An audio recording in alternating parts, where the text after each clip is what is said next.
Hey, salut la gang, c'est JP pour l'école du jeu et aujourd'hui je vous propose de plonger avec moi dans une partie de Overstocked, un tout petit jeu mais qui va vous amener, qui va vous forcer à vous creuser les méninges. Vous allez devoir gérer l'offre et la demande des jouets les plus populaires dans les années 90. Dans cette vidéo, on se concentre sur le mode de jeu en solitaire, mais vous devez savoir qu'il existe 3 modules qu'il est possible d'ajouter à vos parties en multijoueur et même une variante avancée qui va vous amener à calculer les points de façon un peu différente. Alors j'ai bonne espérance que cette vidéo de la configuration en solo vous donnera un aperçu de comment y jouer.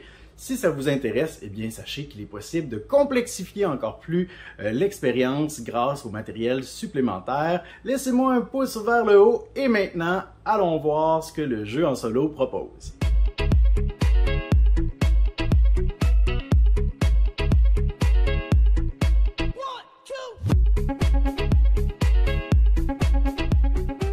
Nous voici donc installés présentement devant notre partie dans une configuration en solitaire de Overstocked qui à la base est un jeu pour 1 à 6 joueurs, un jeu plutôt rapide, plutôt simple, mais avec une grande part d'interaction. Et vous allez voir dans le mode solo, on ne retrouve pas exactement la même interaction qu'on pourrait retrouver avec d'autres humains autour de la table. Mais il y a quand même des twists bien intéressantes pour recréer cette espèce d'imprévisibilité que le mode de jeu en général nous propose. Et on a présentement déjà la plupart des éléments mis en place pour notre partie. Donc ce que j'ai fait, c'est que j'ai distribué 6 cartes qui vont constituer notre main pour la partie et 6 cartes à notre adversaire fictif qui va plutôt constituer un deck plutôt qu'une main de cartes. Ensuite, on a le paquet ici duquel nous allons dévoiler une carte pour la popularité, j'y reviens dans quelques instants, une carte pour notre entrepôt de départ et une carte pour l'entrepôt de départ de notre adversaire fictif. Et la quarantaine ou la trentaine de cartes restantes retournent dans la boîte. On n'en aura pas besoin pour cette partie. Donc, dans Overstocked, on se retrouve au milieu des années 90 alors qu'il y a des jouets qui font fureur, que tous les enfants veulent s'arracher, veulent avoir pour être aussi cool que les autres. Alors ces jouets, vous allez bien les reconnaître pour ceux qui sont de cette époque, soit parce que vous étiez enfant ou parce que vous étiez parent à cette époque et que vous avez dû en acheter pour vos enfants. Alors on retrouve tout ce qui est peluche, on retrouve également les fameux Furbies, ces créatures qui parlent, qui selon moi font plus peur que sont mignonnes, mais ça c'est un avis personnel, les yo-yo et finalement l'ancêtre des jouets électroniques, les Tamagotchi. Alors ici dans le coin gauche, nous allons retrouver la popularité. Donc cette popularité va grandir, va être modifiée en cours de partie et ça représente justement à quel point chacun de ces items, chacun de ces jouets est populaire, est en vogue. Et ici, on va retrouver notre entrepôt, puisque nous représentons justement un peu comme des fournisseurs de jouets qui sont en demande. Alors, on essaie de gérer autant la popularité que notre entrepôt, notre offre. Alors ici, on a la demande, ici, on a l'offre. Et notre adversaire, lui, va gérer son entrepôt de façon un peu différente que la nôtre, mais vous allez voir, ça va prendre du sens en cours de partie. Donc, juste avant de commencer, il nous reste une dernière chose à faire. On doit consulter notre main et vous allez remarquer que nous avons des valeurs sur ces cartes. On doit donc retrouver combien de cartes on a en main qui ont une valeur de 20 et moins. Je crois que les valeurs vont de 1 à 50. Alors, on a 3 cartes qui est dans l'échelle de 1 à 20. Alors, pour chacune de ces cartes, notre adversaire va commencer la partie avec 2 points bonus. Je vous explique pourquoi dans quelques instants. Donc, notre adversaire commence déjà avec 6 points. C'est parce que les cartes de valeur 1 à 20, plus la valeur est basse, plus ces cartes vont avoir des mêmes types d'objets de façon adjacente et vont pouvoir potentiellement influencer de manière plus significative soit la demande ou l'offre. Alors que les cartes qui ont des valeurs plus élevées, comme vous pouvez le constater, peuvent avoir des emplacements vides, ce qui peut devenir un peu plus difficile à gérer. Donc, maintenant, comment est-ce qu'on joue? Oh, d'ailleurs, on a la carte de valeur 1 ici avec 4 Tamagotchi. Donc, on a justement ce que j'allais dire, c'est on va commencer par voir qu'est-ce qui est en vogue et qu'est-ce qu'on a dans nos entrepôts. Donc, présentement, ce qui est en vogue auprès des enfants, ce sont les yo-yo et les Tamagotchi principalement. Parce qu'en fin de partie, on va marquer des points de façon multiplicative. C'est-à-dire que on va éventuellement venir agencer ou venir juxtaposer des cartes pour recouvrir certains emplacements et on va former des groupes de jouets d'un même type, adjacentes ou non. En fin de partie, on va regarder le plus grand groupe de chaque type de jouet de façon adjacente, donc les jouets qui vont être adjacents. Par exemple, ici, j'ai 2 groupes de Tamagotchi, mais ils ne sont pas adjacents, alors que dans ce cas-ci, eh bien, j'ai un groupe de Tamagotchi de taille 3. On va donc trouver le plus grand groupe de chacun des types de jouets et on va le multiplier, sa taille, donc par exemple ici 2, on va le multiplier par le nombre d'objets dans notre plus grand groupe également dans notre entrepôt de ce type. Donc 2 fois 1, on aurait 2 points. 2 fois 2, on aurait 4 points. Dans le cas de notre adversaire, présentement, il aurait 2 fois 4, il aurait 8 points en Tamagotchi. Donc vous voyez vous comprenez que nous allons devoir gérer autant notre offre que de manipuler la demande pour essayer de mitiger un peu la façon dont notre adversaire va faire des points. Alors, ceci étant dit, je crois que la première carte que nous allons jouer, on va essayer de garder une bonne offre de yo-yo et de Tamagotchi. Quoique notre adversaire commence déjà avec une tonne de Tamagotchi, on va donc essayer de se concentrer sur les yo-yo en début de partie. J'ai des yo-yo sur toutes mes cartes et j'en ai une seule avec 2 yo-yo, 2 oursons et 2 Furbies. Alors, je crois que je vais essayer de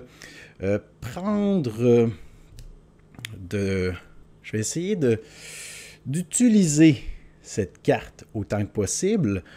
Donc, lorsque j'ajoute une carte, que ce soit à la popularité ou à mon offre, la règle ou les règles, lorsque j'ajoute une carte, je dois la juxtaposer de façon à recouvrir 1 ou 2 jouets. Donc ça, ce n'est pas un placement légal parce qu'il n'y a pas de jouet dans cette caisse, mais ça, c'est correct parce que je viens de recouvrir un jouet et un placement comme ça serait correct également parce que j'en ai recouvert 2 et ça, ce serait correct également parce que j'en ai également recouvert 2. Par contre, je ne peux jamais recouvrir un ouvrier qui est en train de travailler sur cette caisse. Donc, je crois que je veux augmenter la valeur de mes yo-yo, l'offre de mes yo-yo. Donc, en venant effectuer ce placement, maintenant, j'ai 3 yo-yo à offrir et j'ai maintenant un groupe de 2 oursons et un groupe de 2 Furbies, ce qui nous donne une bonne présence dans un peu tous les types de jouets. C'est maintenant au tour de notre adversaire. On va devoir, pour notre adversaire, choisir un emplacement. Il faut imaginer une grille de 3 par 2. Donc 1, 2, 3, 1, 2, 3. Et on va devoir choisir, avant de dévoiler la carte, un emplacement où la carte va s'ajouter. Donc, on a beaucoup de Tamagotchi ici. Je crois qu'on va garder cette carte en bas et on va développer sa grille, son entrepôt en haut. Alors, je choisis cet emplacement, je dévoile maintenant la carte et je l'ajoute. Donc, vous voyez que son entrepôt, lui, ne va pas se développer en recouvrant des cases, mais vraiment en ajoutant des cartes. Donc, au terme de la partie, il aura un gigantesque entrepôt. Et c'est à notre tour. Donc, ces groupes n'ont pas vraiment changé, outre le fait qu'il n'avait pas d'ourson avant et qu'il a maintenant un groupe de 2 Furbies. Donc, de mon côté, je vais tenter de... j'ai envie d'y aller avec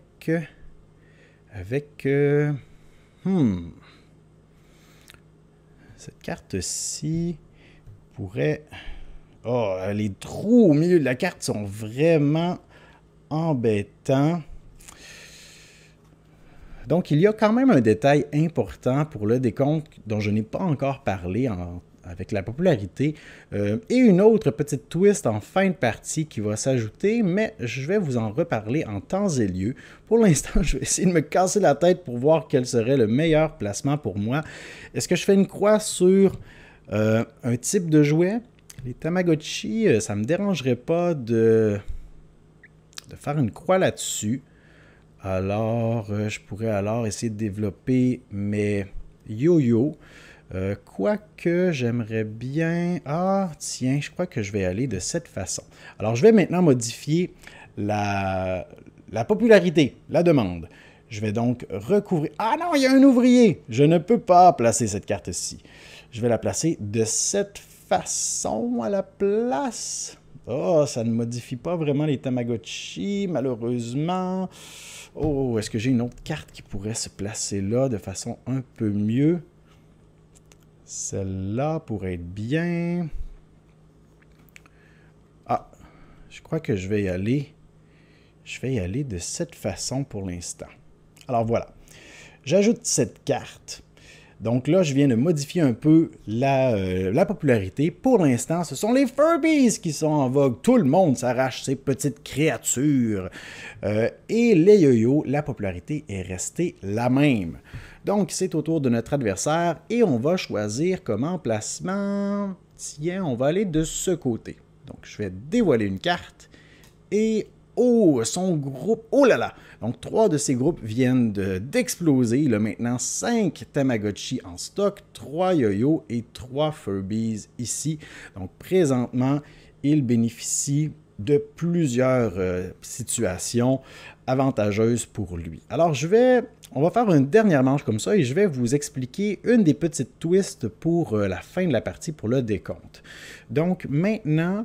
Est-ce que je décide de faire une croix sur littéralement mes Tamagotchi? Je pourrais y aller de cette façon. Ça viendrait de développer mes yo-yo. J'aimerais bien garder la possibilité d'avoir... ce sera impossible de recouvrir cette case à cause de mon ouvrier ici et de celui-là. J'aimerais bien me garder la possibilité d'avoir des oursons, bien que pour l'instant, la demande des oursons n'est pas très forte. Alors peut-être que je vais préférer aller dans cette direction. Oh, ça serait bien. Je crois que je vais aller comme ça. Alors maintenant, mon offre de yo-yo est passée à 5. J'ai 2 Tamagotchi ici. Encore mes 2 oursons. Et rien n'a changé, du moins pour l'instant, pour mes groupes de Furbies. Alors, je joue cette carte. Il me reste comme emplacement possible là, là, là, ou ça peut être là. Oh, je veux éviter le plus possible qu'il se développe en yo-yo pour ne pas me faire compétition. Alors, je crois que je vais éviter cette zone. Je vais immédiatement venir clore cette section en espérant qu'on ne retrouve pas des yo-yo ici. Oh, malheureusement, en voilà un. Donc, son groupe d'oursons a augmenté, son groupe de yo-yo aussi. Et là, ça vient nous mettre dans une situation un peu particulière. Alors, il nous reste encore 3 cartes à jouer. Et je vais vous expliquer quelque chose pour le décompte. Donc, ce que je vous ai expliqué est vrai pour le décompte de points de façon multiplicateur. Le plus grand groupe ici, multiplié par notre plus grand groupe. Toutefois, il existe un phénomène également en lien avec la popularité, c'est que le jouet qui... en fin de partie sera le plus populaire, eh bien, tous les enfants vont en récupérer un. Et lorsqu'un jouet populaire devient disponible dans tous les foyers et que tout le monde en a un, eh bien, ça devient commun, ça devient banal. Donc, la demande pour ce jouet va chuter et à ce moment, on va rester pris avec nos jouets dans notre entrepôt. Donc, concrètement, ce que ça veut dire, c'est que le groupe le plus nombreux dans la popularité en fin de partie va plutôt faire perdre des points aux joueurs plutôt que d'en gagner. Donc présentement, ce sont les Furbies qui font perdre des points et notre adversaire n'a pas un grand groupe de Furbies. Alors on devrait essayer de modifier l'offre pour plutôt lui faire perdre des points en lien avec les Tamagotchi. Donc, est-ce que j'ai quelque chose qui peut modifier ça? J'ai certainement ça ici qui pourrait nous servir. Ah, je ne peux pas me rendre jusqu'en haut.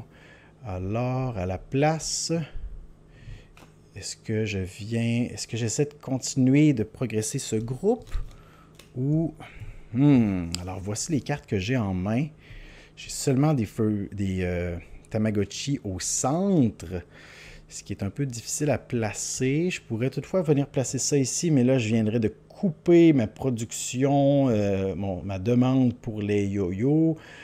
Ok, alors j'ai décidé qu'on allait essayer de lui mettre des bâtons dans les roues, mais du côté des yo-yo. Alors, on va essayer de changer de cap radicalement et on va essayer de lui faire perdre des points du côté des yo-yo et on va essayer d'aller en gagner ailleurs. Alors, j'étais vraiment pas dans une position avantageuse. Donc, on va changer de stratégie, on va développer de ce côté en espérant voir des yo-yo apparaître. Ce n'est pas le cas malheureusement, il nous reste encore une possibilité ici. Alors c'est à nous. Présentement, on a une égalité pour ce qui est en demande. Les yo-yo à 3, les Furbies à 3. Le bris d'égalité, eh bien on doit regarder, oh non, c'est pas avantageux pour nous, on doit regarder... au total, lequel de ces jouets est en plus grande présence dans la popularité? Présentement, ce sont les Furbies. Alors, présentement, ce sont les Furbies qui font perdre des points, pas les yo-yo. Bon, alors, dans ce cas-ci, il a quand même un groupe de 3 ici. Peut-être qu'on pourrait juste essayer de continuer de développer les yo-yo. En restreignant nos groupes de Furbies. Est-ce qu'on pourrait faire ça? Je pourrais venir placer ça ici. Oh, est-ce que je pourrais aller chercher des oursons en plus? Ça serait merveilleux. Ah, j'ai pas... Ils sont pas placés du bon côté. J'aimerais avoir mon ourson ici. Mon ourson ici et mon yo-yo là. Est-ce que je peux la placer comme ça? Non. Bon. Je pourrais alors venir tout simplement... me placer comme ceci, mais j'augmente pas mon offre de... Bon, alors je vais commencer par venir me développer de cette façon. Alors voilà, c'est maintenant mon adversaire. Pas le choix, on doit ajouter cette dernière carte ici. Et... ok, alors pas de nouveau de son côté. Et maintenant, c'est notre dernière carte à ajouter. Alors... on sait que pour l'instant, ce sont les Furbies qui sont majoritaires, qui font donc perdre des points. Alors, je pourrais venir vraiment modifier de cette façon. Ça serait faisable. Ou alors comme ceci, pour avoir plus de points d'ourson, mais ça me rajoute seulement un point. En tout cas, ce que je veux, c'est de limiter ce qu'il y a là. Alors, tiens, je vais prendre une chance. Parce que là, à ce stade-ci, ce serait facile pour n'importe qui de compter les points et de dire, bon, de calculer quel serait le meilleur placement pour nos dernières cartes. Toutefois, comme vous le constatez présentement, alors en passant, là, je vais peut-être juste tasser ça un peu pour que vous voyez un peu mieux mon offre. Alors, ça ressemble à ça, comme ça. Voilà. Donc, ce que vous remarquez peut-être toutefois, c'est qu'il reste une carte ici. Et cette carte-ci ne va pas s'ajouter à l'offre de mon adversaire fictif. En fait, il y a un nombre sur cette carte, une valeur. Et si la valeur est positive, on passe au décompte. En fait, je me rétracte, je me corrige. Si la valeur est un nombre pair, on passe au décompte. Si toutefois la valeur est un nombre impair, eh bien, on devra ajouter cette carte à la demande, à la popularité pour la modifier. Et ça peut venir briser complètement notre stratégie. Alors, voyons voir si c'est un nombre pair, on passe au décompte. Impair, on modifie la popularité. C'est un nombre pair, alors on met la carte de côté et on passe au décompte. Alors, je crois qu'on s'est En tout cas, j'ai hâte de voir. Donc, on joue présentement contre Patrick Richardin, qui regarde toujours mes sessions en solitaire. Alors, Patrick, je joue contre toi. Tu commences avec 6 points à cause de mes cartes de départ. Et moi, j'aime bien commencer par compter ce qui enlève des points. Donc, ce sont nos Furbies qui ont un groupe de 3, qui sont majoritaires à cause des 2 autres Furbies là-bas. Donc, dans mon cas, mon plus grand groupe de Furby est de 1. Donc, je perds seulement 3 points. De ton côté, Patrick, tu perds. Tu as un groupe de 3 ici, multiplié par 3, tu perds 9 points, ce qui vient d'annuler un peu ton 6 points de départ. Bien joué. Maintenant, on va passer au yo-yo. Alors, on en a 3 ici, et mon plus grand groupe de yo-yo, 1, 2, 3, 4, 5, 6, 7, donc 21 points pour moi. Et de ce côté, notre plus grand groupe est de 4, donc 12 points en yo-yo. Les Tamagotchi, on a un multiplicateur de 1. 1 x 2, 2 points. Patrick a, de son côté, 5. Oh, j'avais oublié ce 5 points quand même. Ah, mais il y en a seulement un là-bas, donc 5 points. Et finalement, les oursons, on a 1 multiplié par 2. Alors, 2 points. Et de ce côté, 2 points aussi. En bas ici, on a les variantes et les modules qu'il serait possible d'ajouter aux parties en multijoueur, mais ces modules ne sont pas adaptables pour le mode en solo. Il ne nous reste plus qu'à calculer. Alors, si je ne me trompe pas, du côté de Patrick, on a un total de 16 points et de mon côté, un total de 23, 24, 25, moins 3, 22 points, ce qui me donne la victoire. Désolé, Patrick, tu pourras retourner jouer au Seven Continent, au 7e continent.